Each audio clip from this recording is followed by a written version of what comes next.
Oi, gente, tudo bem? A ideia da nossa aula de hoje, o objetivo é discutir como o que nós chamamos de eu tem uma história. Se a psicologia ela vai estudar essa trajetória individual, única e singular de cada pessoa, em que a pessoa se interroga: quem sou eu? É interessante, na nossa matéria de História da Psicologia, a gente ter um momento para falar da história do eu. Várias questões que nós discutimos nas aulas anteriores, nós vamos voltar hoje, e é a nossa última aula do módulo histórico, em termos de subjetividade, privacidade, intimidade, o eu, para depois nós entrarmos mais especificamente na história da psicologia como uma área do conhecimento e como uma área de atuação profissional. Então, no módulo seguinte, nós vamos conhecer mais sobre as abordagens teóricas em psicologia, sobre a história das formas de atuação, e sobre a história de como foi que esse espaço que a gente está estudando no primeiro módulo, da intimidade, da privacidade, da subjetividade, do eu, se tornou foco de investigação, de conhecimento, de pesquisa, de cuidado, de intervenção de uma profissão.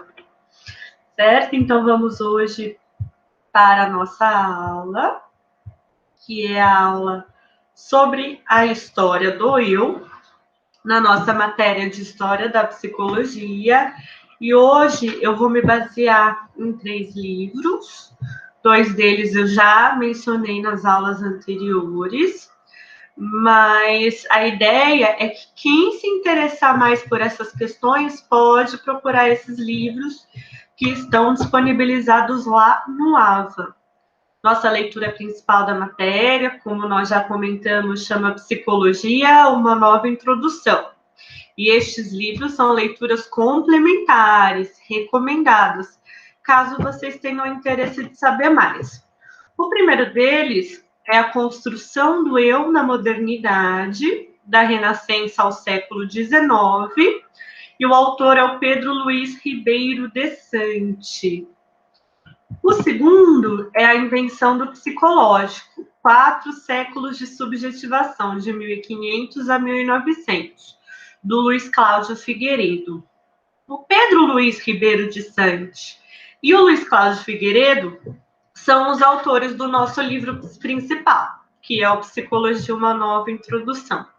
Hoje eu vou comentar um pouquinho com vocês também do livro O Show do Eu, a intimidade como espetáculo, da Paula Sibilia, que fala um pouquinho sobre como o eu é visto, é construído e é vivido atualmente. Como vocês podem ver, os livros anteriores, eles vão até o século XIX, chegou em 1900, né? Já a Paula Sibilia vai pensar em século XX, principalmente século XXI. Como é a nossa relação com o eu, a nossa construção do eu, a nossa experiência de eu hoje. Então, é a partir desses 3 livros que eu vou organizar a nossa aula, começando, retomando o que nós vimos nas aulas anteriores, sobre a passagem da Idade Média para a Idade Moderna. Por que é importante a gente estudar esse momento histórico, essa passagem, essa transição? Porque ela vai ser muito importante em como muda a resposta que nós damos a essa pergunta. Qual é o lugar de cada pessoa nas relações sociais? E se a gente for individualizar essa questão, qual é o meu lugar? Qual é o lugar de cada pessoa, de cada um, de cada uma? E esse lugar, anteriormente, ele era dado por uma ideia de uma ordem absoluta, determinada por um poder superior, né? A crença em Deus, e Deus determinaria, então, os lugares de cada pessoa, desde a pessoa que governaria, o rei, as pessoas que teriam o poder da palavra, de transmitir a palavra divina, as pessoas da igreja, o clero e as demais posições na ordem social. Eram dadas pelo nascimento, eram dadas por uma ordem determinada de um modo divino. Como nós já discutimos numa aula anterior, se eu nascesse numa família que a atividade era o artesanato, essa seria a minha atividade, essa seria a minha família, esse seria o meu lugar. Se eu nascesse em uma família que a atividade é agricultura, essa seria a minha atividade, essa seria a minha família, esse seria o meu lugar. Se eu nascesse em uma família em que a atividade fosse o cuidado com os animais, assim por diante. No nascimento era determinado o lugar, o pertencimento familiar, o pertencimento a uma profissão, e isso era chamado uma ordem tradicional. O que acontece, né? As possibilidades de cada vida eram vistas como parte de um plano maior e não como derivadas das escolhas individuais, não como derivadas de uma liberdade, de cada pessoa perguntar a si mesma qual é a minha vontade, como eu quero criar o meu destino. Não, havia um plano maior. Então, não dependia de cada pessoa perguntar-se, interrogar-se sobre essas escolhas. Até que, com a passagem para a Idade Moderna, o foco sai de uma ordem superior e vem para uma ordem humana, construída nas relações humanas.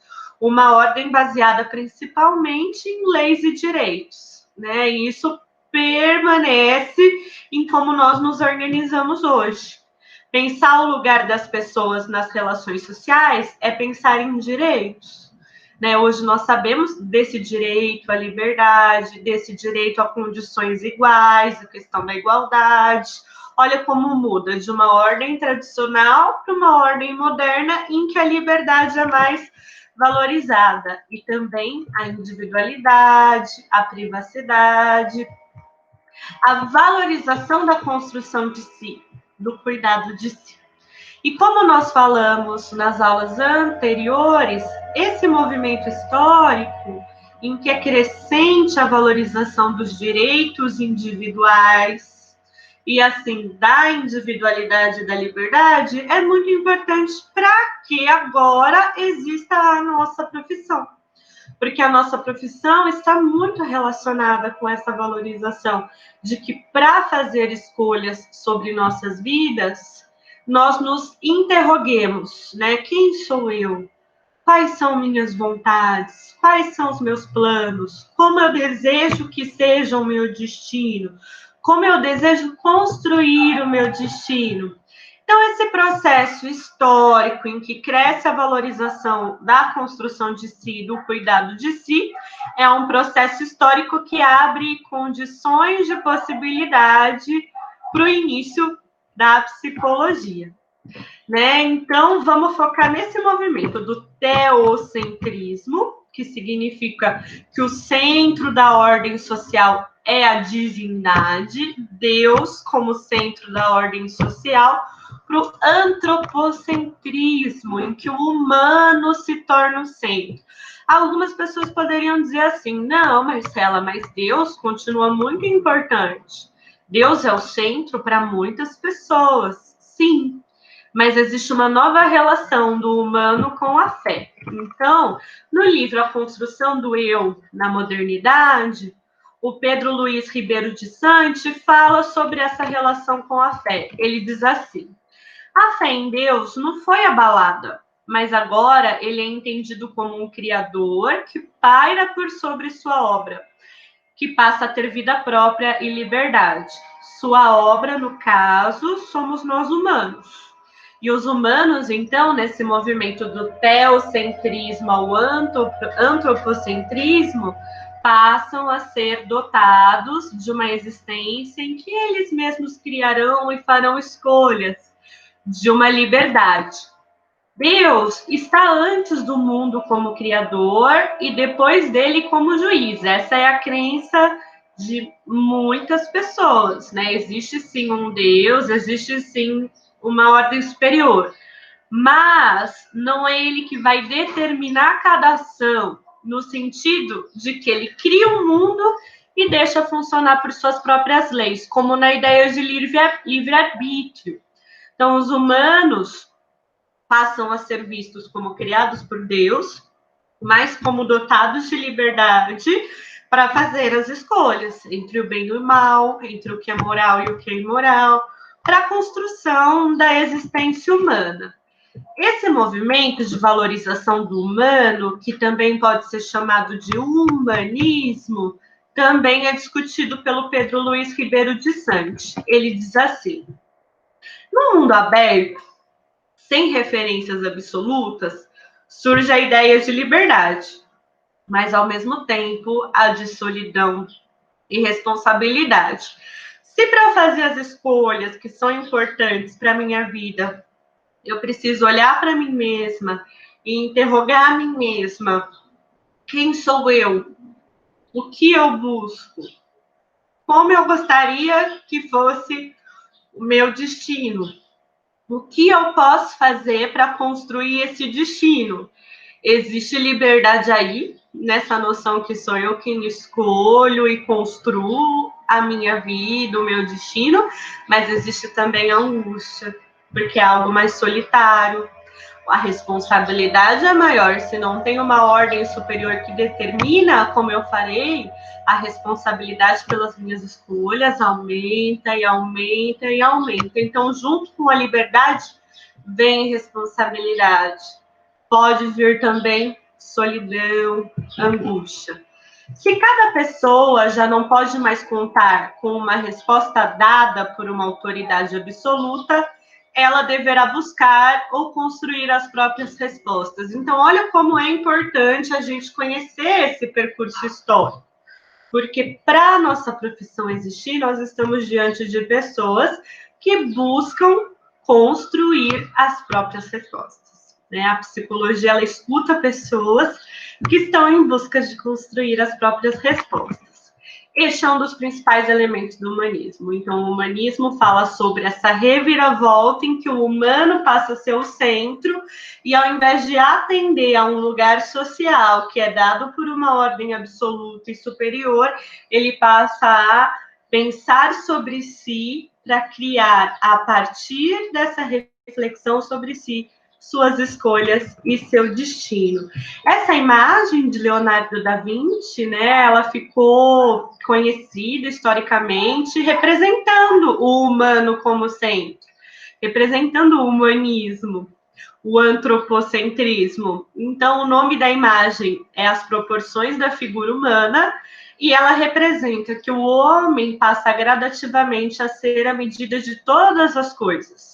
O corpo humano é valorizado e é apresentado em proporções geométricas. Então, se antes, com o teocentrismo, havia um olhar mais focado na alma, né? Agora o olhar para o corpo muda. Antes era considerado uma espécie de pecado, de invasão do que era próprio, do que era território divino, você, por exemplo, abrir um corpo. E agora o estudo do corpo vem desde estudar as proporções da figura humana, mas também a anatomia, né? O domínio do corpo, o domínio da natureza humana, ele vai crescendo quando o humano se torna centro. Como nessa imagem de Rembrandt, a lição de anatomia do Dr. Tupi, né? Esse jogo de luz permite um foco no objeto da pintura, né? O objeto é o corpo. E então, nós vimos nesse nosso primeiro vídeo como esse movimento do teocentrismo para o antropocentrismo, estou me confundindo, vamos lá. Do teocentrismo para o antropocentrismo, né, da Idade Média para a Idade Moderna, em que o foco passa a ser o humano, é algo importante para a gente conhecer o que nós hoje chamamos de eu. Até porque o que nós hoje chamamos de eu está relacionado a essa centralidade do humano e essa responsabilidade atribuída a cada uma em sua existência humana de pensar sobre si mesmo, fazer escolhas e construir o próprio destino.